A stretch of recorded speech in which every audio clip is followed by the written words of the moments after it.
அனைவருக்கும் வணக்கம். சிம்ம ராசிக்காரர்களுக்கு காத்திருக்கும் மகிழ்ச்சி என்று சொல்லக்கூடிய வகையில் செப்டம்பர் மாதத்தில் எந்தெந்த நிகழ்வுகள் அமைந்துள்ளன என்பதை ஆராய்ந்து பார்க்கும் போது நீங்கள் நினைப்பதை காட்டிலும் காத்திருக்கும் மகிழ்ச்சி என்று சொல்லக்கூடிய வகையிலும் இவை தங்களுடைய வாழ்வில் நடந்தே தீரும் என்று சொல்லக்கூடிய வகையில் சிம்ம ராசிக்காரர்களுக்கு எந்தெந்த நிகழ்வுகள் அமைந்துள்ளன என்பதை ஆராய்ந்து பார்த்தால் இந்த மாதத்தில் ஏற்படக்கூடிய கிரக மாறுதல் என்பது உறுதியாகவே காத்திருக்கும் மகிழ்ச்சி என்று சொல்லக்கூடிய வகையில் சிம்ம ராசிக்காரர்களுக்கு பல நன்மை நிறைந்த வாய்ப்புகளையும் முன்னேற்றத்தையும் உறுதியாகவே ஏற்படுத்தி கொடுக்க போகிறது. எனவே நீங்கள் நினைப்பதை காட்டிலும் பல்வேறு வகையான தடை தாமதம், சிரமம், சிக்கல் போன்ற அனைத்துமே உங்களுடைய வாழ்வில் இருந்து விலகுவதோடு மட்டுமல்லாது எதிர்பார்ப்பதை காட்டிலும் காத்திருக்கும் மகிழ்ச்சி என்று சொல்லக்கூடிய வகையில் பல நன்மை நிறைந்த வாய்ப்புகளும் சந்தர்ப்பங்களும் உறுதியாகவே சிம்ம ராசிக்காரர்கள் ஆகிய உங்களை தேடி எவ்விதமான சிரமமும் சிக்கலும் இன்றி இந்த வேளையில் வரப்போகிறது என்பதை திட்டவட்டமாக இந்த வேளையில் பெருவாரியான கிரகநிலைகள் உறுதிப்படுத்துகின்றன.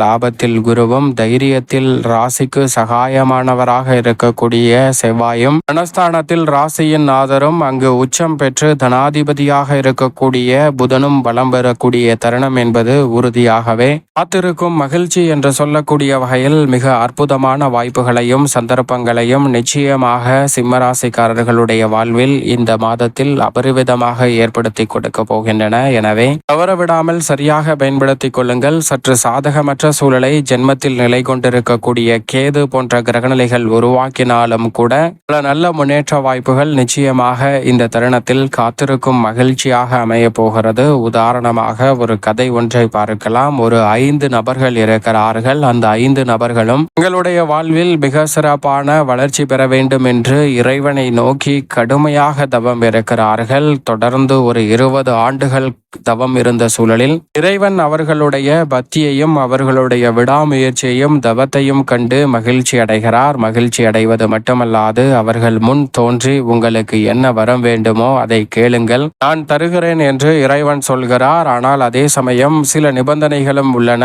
அதாவது டேர்ம்ஸ் அண்ட் கண்டிஷன் என்று சொல்லக்கூடிய வகையில் சில நிபந்தனைகளையும் இறைவன் சொல்லிவிடுகிறார். எதையெல்லாம் கேட்கக்கூடாது என்று இயற்கைக்கு மாறாக இருக்கக்கூடிய சாகா வரம் உள்ளிட்ட சில வரங்களை கேட்டால் நிச்சயமாக நான் தரமாட்டேன் என்று சொல்லிவிடுகிறார். அது மட்டுமல்லாது என்னை தினமும் வந்து பார்த்து செல்லுங்கள், என்னுடன் 5 நிமிடம் பேசி செல்லுங்கள் என்று வரத்தையும் கேட்கக்கூடாது. ஏனென்றால் எனக்கு கோடான கோடி பக்தர்கள் இருக்கிறார்கள், அவர்கள் அனைவரையும் நான் பார்க்க வேண்டும், உங்களை மட்டும் ஓயாமல் வந்து சந்தித்து கொண்டிருக்க முடியாது என்பதையும் இறைவன் சொல்லிவிடுகிறாருங்க. இதை கேட்டதற்கு பிறகு முதல் நபர் விரைவாக வந்து இந்த உலகத்திலேயே மிக சிறந்த அழகியாக இருக்கக்கூடிய பெண் எனக்கு வாழ்க்கை துணையாக வர வேண்டும் என்று முதல் நபர் கேட்கிறாருங்க. அப்படி கேட்ட உடனே உன்னுடைய ஆசைப்படியே நிறைவேறட்டும் என்று அந்த வரத்தை கொடுத்து விடுகிறார். அவன் மிகுந்த மகிழ்ச்சி அடைகிறான். 2ஆம் நபர் வந்து மிக பெரிய ஒரு லிஸ்ட் ஒன்றை கொடுக்கிறார். செல்வ செழிப்பு, பெரிய அளவிலான பங்களா, கார், சௌகரியம் என பல வசதி வாய்ப்புகள் வேண்டும் என்று ஒரு மிகப்பெரிய லிஸ்டை கொடுக்கிறாருங்க இறைவனிடம். அதை பார்த்துவிட்டு இறைவன் சரி இதையும் பெற்றுக்கொள் என்று அவனுக்கு மகிழ்ச்சியாக அதை கொடுத்து விடுகிறார். 3வது ஒரு நபர் வந்து இந்த உலகிலேயே தலை சிறந்த நாட்டின் அதிபராக மாற வேண்டும் என்று கேட்கிறாருங்க. சரி அதையும் வைத்துக்கொள் என்று அந்த வரத்தையும் அப்படியே கொடுத்து விடுகிறார். 4வதாக ஒரு நபர் வந்து இந்த உலகிலேயே தலை சிறந்த விஞ்ஞானியாக மாற வேண்டும், என்னுடைய பெயர் புகழ் இந்த உலகத்தில் எப்போதும் நிலைக்க வேண்டும் என்று கேட்கிறாருங்க. அதையும் கேட்டு இறைவன் வைத்துக்கொள் என்று இந்த 4 நபர்களுக்கும் கொடுத்து விட்டார். 5வதாக ஒரு நபர் வருகிறார். அந்த நபர் தான் நீங்கள் என்று வைத்துக் கொண்டால் இறைவனிடம் நீங்கள் என்ன வரம் கேட்பீர்கள் என்பதை மறக்காமல் கமெண்ட் பாக்ஸில் பதிவிடுங்க. சிலர் நினைக்கலாம் இறைவனிடம் தினமும் வந்தால் நிறைய வரங்களை கேட்கலாம் என்று, ஆனால் அதை தான் அவர் கேட்கக்கூடாது என்று சொல்லிவிட்டார். அது மட்டுமல்லாது சிலர் நினைக்கலாம் இந்த 4 பேர் கேட்ட அத்தனை வரங்களும் எனக்கும் வேண்டும் என்று கேட்கலாம். ஆனால் அப்படி பெற்றாலும் கூட இந்த 4 பேர்களை தாண்டியும் இந்த உலகத்தில் எவ்வளவோ விஷயங்கள் இருக்கின்றன. அவை அனைத்தும் உங்களுக்கு கிடைக்க வேண்டுமென்றால் என்ன வரம் கேட்டால் அமையும் கிடைக்கும் என்பதை யோசித்து கேளுங்கள். அந்த வகையான ஒரு வரத்தை தான் அந்த 5ஆம் நபர் கேட்கிறார். அவர் என்ன வரம் கேட்கிறார் என்றால், எனக்கு எப்போதும் மனக்குறையே இருக்கக்கூடாது, மனக்குறை நீங்கி மகிழ்ச்சியாக இருக்க வேண்டும் என்ற வரத்தை கேட்கிறார். அதையும் இறைவன் கொடுத்துவிட்டு செல்கிறார். இப்போது இந்த 4 நபர்களும் அந்த 5ஆம் நபரை பார்த்து, என்னது மனக்குறை நீங்கதெல்லாம் ஒரு வரமா, இதை போய் கேட்டிருக்கிறாயே என்று சற்று ஏளனம் செய்கிறார். முதல் நபரை பார்த்து, அழகான மனைவிதானே உனக்கு, அதே போன்று அழகான மனைவி இல்லை இல்லையே என்று மனக்குறையை கொள்கிறார். அதனால் மனக்குறை நீங்கக்கூடிய வகையில் அவருக்கு அழகான மனைவி கிடைத்து விடுகிறது. அடுத்தது, மிகப்பெரிய சௌகரியமான வாழ்க்கை, பங்களா, செத்து சுகம் என இல்லை என்று மனக்குறை கொள்கிறார். அதுவும் கிடைத்து விடுகிறது. இப்படி 4 பேர் கேட்ட வரத்தையும் பெற்றுக்கொண்டதோடு மட்டுமல்லாது, மனித மனம் என்பது எப்போதுமே தன்னிறைவு அடையாது. எந்த நேரத்தில் எந்த ஒரு விஷயத்தை வேண்டும் என்று நினைத்தாலும் அந்த குறை அவருக்கு நீங்கி வரமாக மாறுகிறது. இதுதான் அவருடைய வாழ்வில் காத்திருக்கும் மகிழ்ச்சியாக எந்த நேரமுமே அமைய போகிறது. அதுபோன்றுதான் சிம்மராசிக்காரர்களுடைய வாழ்விலும் இந்த வேளையில் குரு உள்ளிட்ட சிறப்பான கிரகநிலைகளின் அமைப்பு இருக்கக்கூடிய வேளையில் இறைவனின் அருளால் காத்திருக்கும் மகிழ்ச்சி என்று சொல்லக்கூடிய வகையில் பல நன்மை நிறைந்த வாய்ப்புகள் இவை உங்களுடைய வாழ்வில் நடந்தே தீரும் என்று சொல்லக்கூடிய வகையில் மிகவும் சிறப்பாக நிச்சயமாக சிம்மராசிக்காரர்களுடைய வாழ்வில் கைகூட போகிறது என்பதுதான் யதார்த்தமான உண்மை. அதை சரியாக பற்றி கொண்டால் மிகப்பெரிய அளவிலான வளர்ச்சி உறுதியாகவே உங்களுடைய வாழ்வில் நிச்சயமாக தேடி வரும் என்பதுதான் யதார்த்தமான உண்மையாக பார்க்கப்படுகிறது. அப்படிப்பட்ட இந்த செப்டம்பர் மாதத்தில் மிகவும் வலுவாக தனாதிபதி லாபாதிபதியாக இருக்கக்கூடிய புதன் உச்சம் பெறுவதால் நீங்கள் எதிர்பார்க்கக்கூடிய அத்தனை வகையான வருமான உயர்வும் பளிச்சென்று உங்களது திறமை மேம்பட்டு மிக பெரிய அளவிலான வளர்ச்சியையும் சந்திக்கக்கூடிய சந்தர்ப்பம் உண்டு.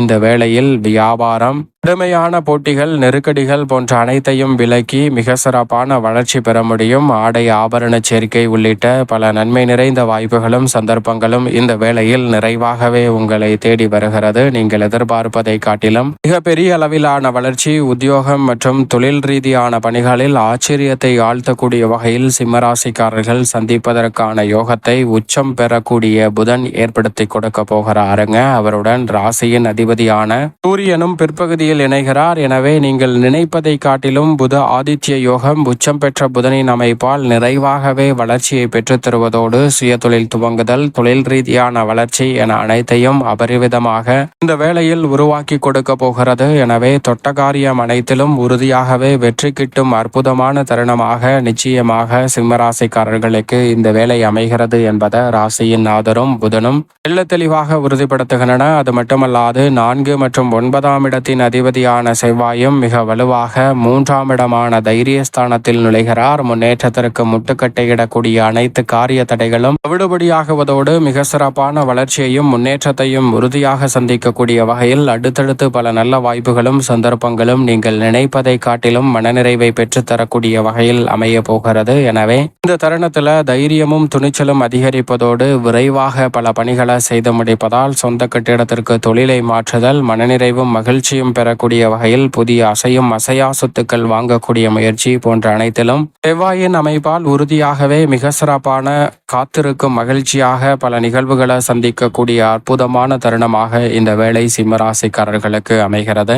விரயத்தில் இருக்கக்கூடிய சுக்கிரன் விரயத்தை விட்டு விலகி ஜென்மத்திற்குள் நுழைகிறார். சுக்கிரன் 3 மற்றும் 10ஆம் இடத்தின் அதிபதியாக இருக்கிறார். அவர் ஜென்மராசிக்குள் வருவது அடுக்கடுக்காக வளர்ச்சிக்கான புதிய ஒப்பந்தங்களும் மிக தெளிவான பாதையில் பயணிக்கக்கூடிய வகையில் அடுத்தடுத்து பல வெற்றி வாய்ப்புகளும் இந்த தருணத்தில் சிம்மராசிக்காரர்களாகிய உங்களை தேடி வருகிறது. சிறப்பாக செயல்படுவதோடு மட்டுமல்லாது தனித்து இயங்கினாலும் கூட்டு முயற்சியாக இயங்கினாலும் மிக பெரிய அளவிலான பிரம்மாண்ட வெற்றி வாய்ப்புகளை உறுதியாகவே சிம்மராசிக்காரர்கள் சந்திக்கக்கூடிய வகையில் பல நல்ல வாய்ப்புகளும் சந்தர்ப்பங்களும் நிச்சயம் உறுதியாக உங்களை தேடி வரக்கூடிய அற்புதமான யோகத்தை ஏற்படுத்தி கொடுக்கிறாருங்க. சுக்கிரன் அஷ்டமத்தில் சனி நிலை கொண்டிருந்தாலும் அங்கு வக்ரம் பெற்றிருக்கிறார். வக்ர சனியால் பெரிய அளவிலான அஷ்டம பாதிப்புகள் இல்லை என்றால் ராசியின் அதிபதியான சூரியனுக்கு பகை கிரகமாக இருக்கிறார். கெட்டவன் கெட்டிடில் கிட்டிடும் ராஜயோகம் என்று சொல்லக்கூடிய வகையில் மிக சிறப்பான வாய்ப்புகள் நிச்சயமாக உண்டு. உத்தியோகம், தொழில் ரீதியாக இருக்கக்கூடிய அலைச்சல், சிரமம் நிச்சயமாக கட்டுக்குள் வரப்போகிறது.